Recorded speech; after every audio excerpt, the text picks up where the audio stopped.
welcome to the Deep Dive. Today we are taking on a topic that touches every single one of us, the relentless and sometimes exhausting pursuit of happiness. Yeah, it's everywhere. And we've received some fascinating source material that really challenges some of the most common assumptions about what makes for a good life, a meaningful life. That's right. We're going to take a deep dive into excerpts from the book The Upside of Your Dark Side by Todd B. Kashdan and Robert Biswa Steiner. They lay out some really compelling arguments and bring in some interesting research that makes you, fundamentally rethink your whole approach to well-being. Honestly, reading through this felt a bit like a Tycho Brahe moment for understanding well-being. Yeah. You remember him? The 16th century astronomer? Oh, yeah. The guy with the metal nose, right? And wasn't there an elk? Exactly. A unique character, for sure.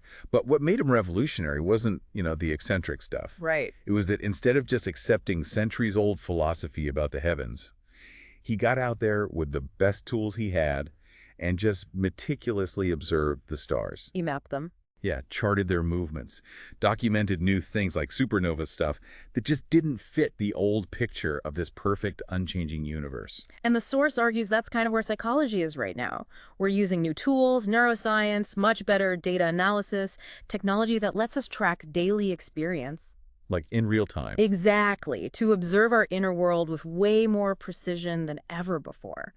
And like Brahe looking at the sky, these new observations are showing some unexpected truths, things that really challenge older beliefs, especially around what psychological health and well-being actually look like.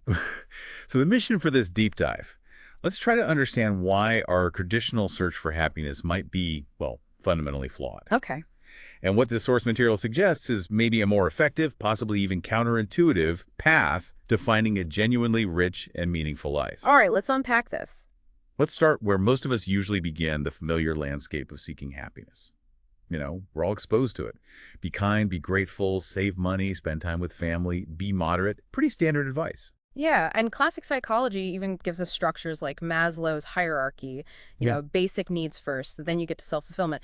These all sound like solid, sensible suggestions. They do. And there's research backing up positive emotions too, right? Absolutely. Studies link positive feelings to things like higher income, better health, more kindness. The sources mention research across 48 countries showing people value happiness more than other achievements like wealth or even meaning. Okay, so if we value it so highly, and it seems beneficial, here's the puzzle the source points out.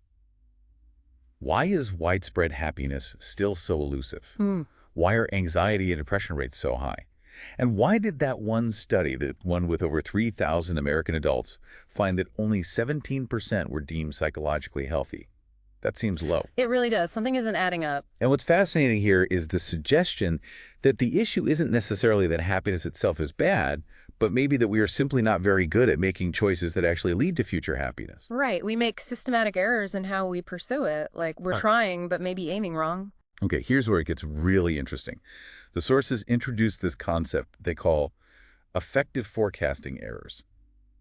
Or they also call them emotional time travel errors. Emotional time travel errors. I like that. Yeah.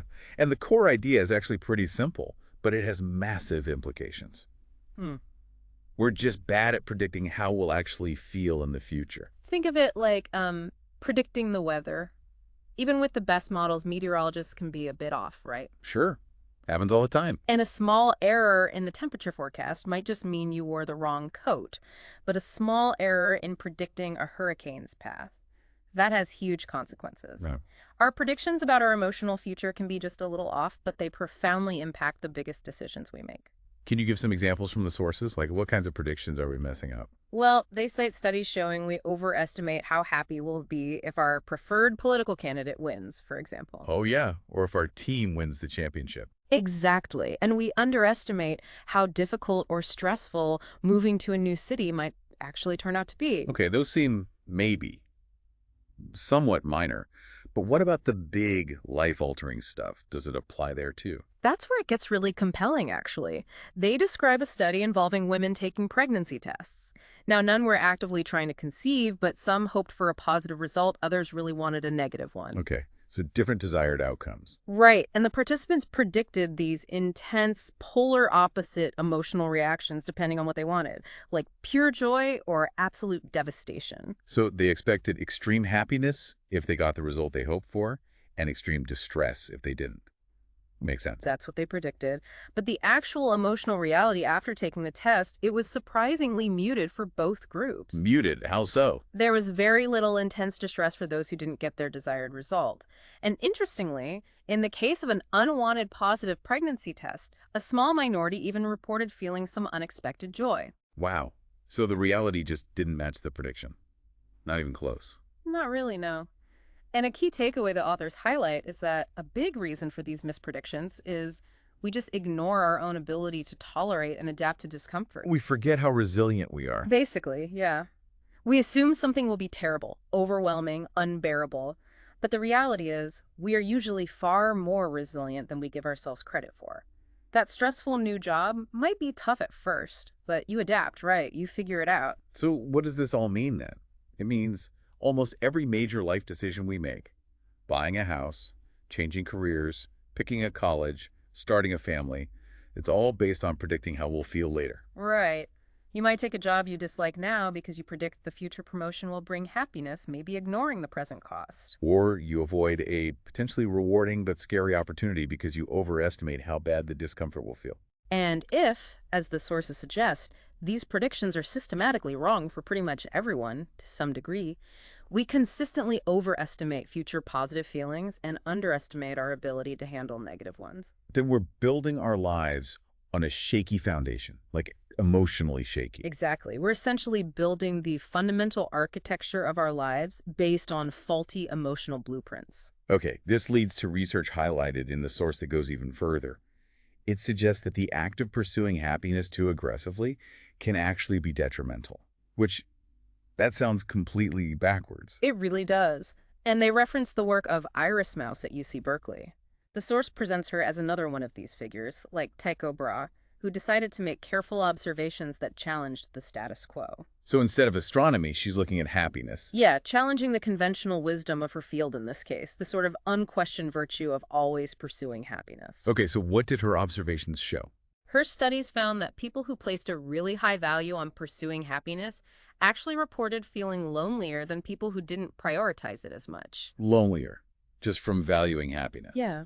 In one study, they simply had people read an article that praised the benefits of happiness, and afterwards, those people reported feeling more lonely. Wow. It even showed up biologically lower levels of progesterone, which is a hormone linked to feeling connected to others. So actively chasing happiness might make you feel more disconnected. That feels, well, profoundly counterintuitive. And frankly, a little depressing given how much energy we put into it. It is. It really is. And the summary from the source here is pretty stark. Yeah. We're bad at predicting future happiness. We base huge life decisions on these flawed predictions. And actively prioritizing happiness might even backfire and make us feel worse off. Okay, this helps explain the booming happiness industry then, doesn't it? Yeah. The books, the coaches, the consultants. Right. If the standard approach isn't working, people keep searching for the magic key. Right. It's like Tycho Brahe's false nose. Yeah. It might look the part, like a solution, but it doesn't actually help you smell, or in this case, really experience genuine well-being. Precisely. So if chasing happiness directly and trying to constantly avoid negative feelings isn't the answer, the source argues we need a new strategy. We need a more sophisticated understanding of well-being. Which leads to their core argument. Instead of seeing positivity as the only place to find answers, or defining health simply as minimizing pain, we need to embrace something they call wholeness. Wholeness. And they describe that as the capacity to access the full range of psychological states, both the positive ones and the negative ones, and use them flexibly. Flexibly. Yeah, to respond effectively to whatever life throws at you. Because life will throw challenges at you. So it's definitely not about trying to be happy all the time. Far from it. Pain, things like loss, failure, disappointment, that stuff is just unavoidable. It's part of being human. But the source makes a crucial distinction here between pain and suffering. Okay, what's the difference? Suffering, they argue, isn't the pain itself. It's what happens when we refuse to accept that unavoidable pain, when we turn away from it, or resist it when it starts to escalate emotionally, physically, socially. So pain is a given, but suffering is our resistance to the pain. Is that it? That's a good way to put it. And being whole means acting on what actually matters to you, your core values. And sometimes, the sources argue, doing that requires leveraging the darker, more difficult parts of our emotional experience. What I found fascinating here was the actual scientific evidence they present for the benefits of emotions we usually label as negative. This really flips the script. It does. Can you give some examples? Sure. They mentioned studies showing students who initially felt confused really struggled with material but pushed through that confusion. They actually performed better on later tests than students who grasped it easily right away. So confusion, which we usually try to get rid of immediately. Yeah, it actually spurred deeper learning. Interesting. What else? Or think about this, centenarians linking negative feelings to better health and physical activity. Negative feelings leading to better health. How? Maybe it motivates them to take action. The source doesn't fully elaborate, but it's suggestive.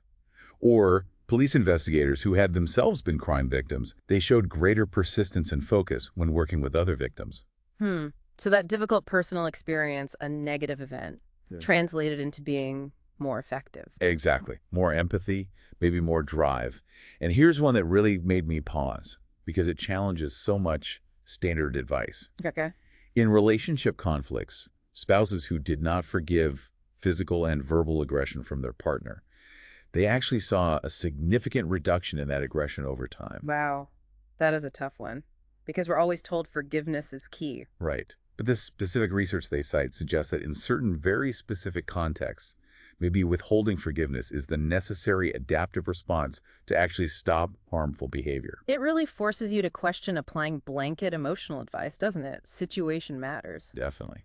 What other benefits of this dark side do they mention? They note that workers who started the day in a bad mood but then improved felt more engaged than those who were just happy all day long. So that shift, that overcoming, was engaging. Seems so.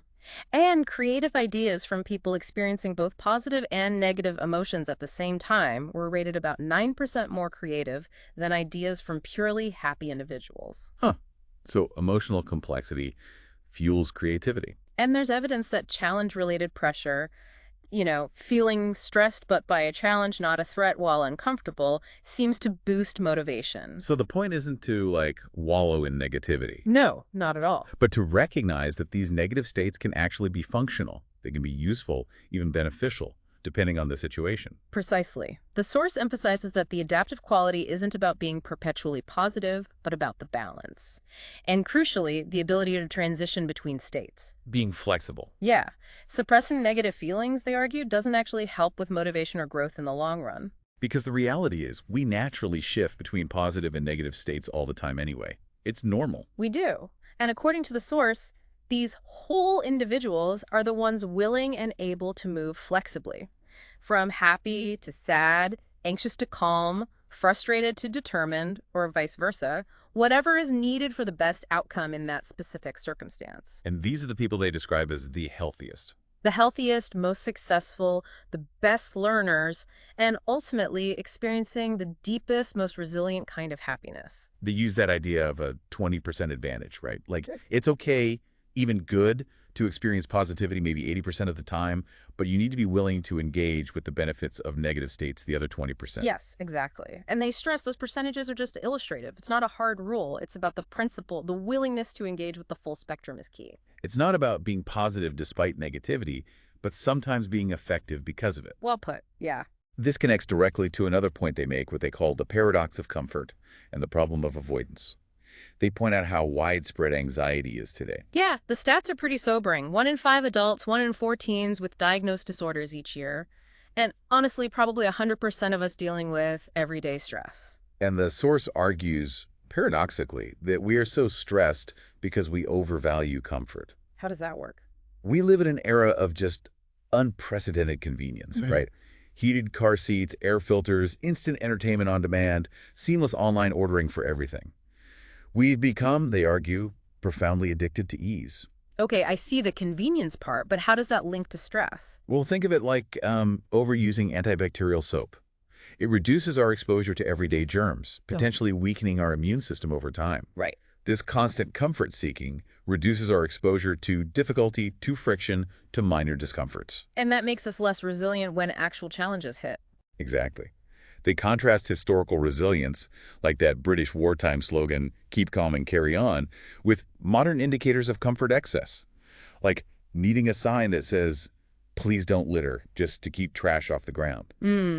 When basic civic duty needs explicit instruction. It may be suggest convenience has gone so far, it has unintended consequences. And we use technology, our phones, streaming, whatever, to immediately squash any flicker of boredom or impatience or minor stress. Constantly reinforcing this habit of avoiding discomfort. Yes, avoidance is presented as a really core problem of our time. And the source identifies two key types of avoidance. The first one sounds really strange, avoiding the good. Avoiding the good. How does that even work? Why would anyone do that? It sounds weird, but they say it happens surprisingly often. Some people apparently avoid fully savoring or celebrating positive moments. Why? Because they feel they should be doing something else, like being productive. Or they might fear that celebrating too much might attract negative attention or somehow jinx things. Like afraid to be too happy. Yeah. The source calls it dampening positive affect, like putting a wet blanket on your own good feelings. And it can apparently make relationships less intimate because you're not fully sharing joy. Plus, it robs you of strong positive memories to draw on later. Okay, that makes a weird kind of sense. But avoiding the bad seems more straightforward, probably more common. Oh, definitely more common. Actively turning away from negative states like anger, anxiety, sadness, frustration. Which often stems from just wanting pleasure and trying to avoid pain at all costs, right? A sort of hedonistic view. Exactly. But the danger, they argue, is becoming overly skeptical or fearful of anything that feels negative, even if that feeling has a useful message or function. But avoiding problems means you avoid finding solutions to those problems. Absolutely. Can you imagine historical struggles for justice like the Civil Rights Movement or fights for gender equality without the spark of anger at injustice fueling people to act? No, of course not. Anger was crucial. Or imagine a world where no one ever felt regret. Regret is often what pushes us to make different choices next time, or think about life without ever facing the difficult decision to abandon a failing goal, even though that brings disappointment. Sometimes you have to quit something to free yourself up for something better. Right. These negative experiences and emotions aren't just things to be endured or avoided. They're often essential for learning, for growth, for changing course, even for fueling positive change in the world. So the source argues that this subtle but pervasive bias against negative states, this constant hunt for comfort and avoidance of discomfort, it inadvertently stops us. Stops us from what? From developing crucial skills, from experiencing deeper growth, from finding real adventure, meaning, and purpose. By trying to wall ourselves off from the full spectrum of experience, we end up living a less capable, less rich, less whole existence. A less whole existence. So what does this all mean for you listening right now? This deep dive into the sources suggests that while, seeking happiness is natural, a relentless, comfort-driven avoidance of negative emotions might actually be counterproductive. It might get in the way of finding a genuinely rich life. The path to a fuller existence, they argue, involves embracing this idea of wholeness, engaging with the full spectrum of human experience. That includes the difficult parts, the dark parts. And doing that builds resilience, spurs growth, and maybe leads to a deeper kind of fulfillment. Which brings us to an important question. What discomfort or negative emotion are you actively avoiding right now in your own life? And what opportunity for growth or maybe deeper meaning or even a more resilient form of happiness might you be missing out on by doing so?